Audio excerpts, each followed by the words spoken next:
nhà đã kêu bạn về cả phải chạy chun tôi bong ôn chun rừng chiết dừngคือtrongมันเจจูนบองโอนจนเป็นเกียรติยังปีแคทบริษัทแต่ซาเคยเมียนกา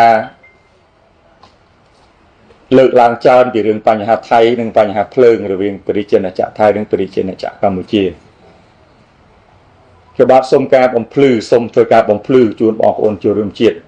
ปีติเตอร์ถ้าตีมวยปริเจนจากกัมพูชียังโนเปนิเมานิไงนิយើងពុំបានយកភ្លើងពីប្រជាជនចក្រថៃចូលមកកាន់ប្រជាជនចក្រកម្ពុជានៅក្នុងបណ្ដាជាតិរបស់ប្រទេសទាំងពីរទេគឺសូមហើយការដែលមិនយកភ្លើងពីបណ្ដាជាតិថៃមកចូលបណ្ដាជាតិកម្ពុជាគឺដោយសារប្រជាជនចក្រកម្ពុជាយើងមានអគ្គិសនីគ្រប់គ្រាន់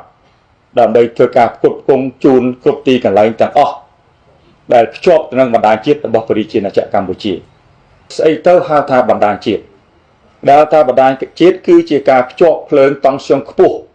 ចាប់ផ្ដើមពីតង់ស្យុង115 kV ដល់230 kV ដល់500 kV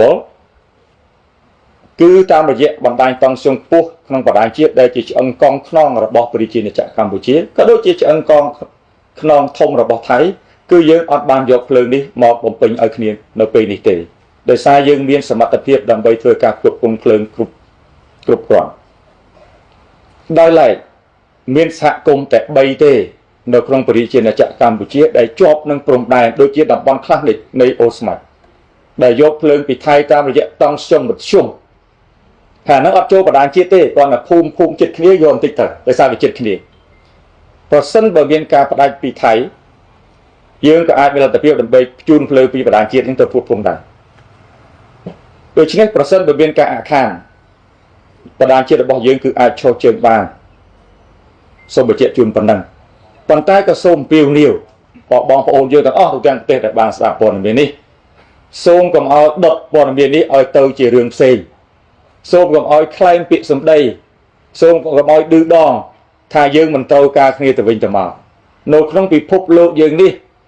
ការភ្ជាប់បណ្ដាញប្រទេសមួយទៅប្រទេសមួយគឺជាផលចំណេញទាំងអស់គ្នាអាមេរិកក៏យកភ្លើងពីកាណាដាប្រទេសក្នុងបណ្ដាសហគមន៍អឺរ៉ុបក៏ប្រតិកលាគ្នាទោះបីជាមានការតឹងតែងពងដែរអីក៏នៅតែប្រើភ្លើងទៅវិញទៅមក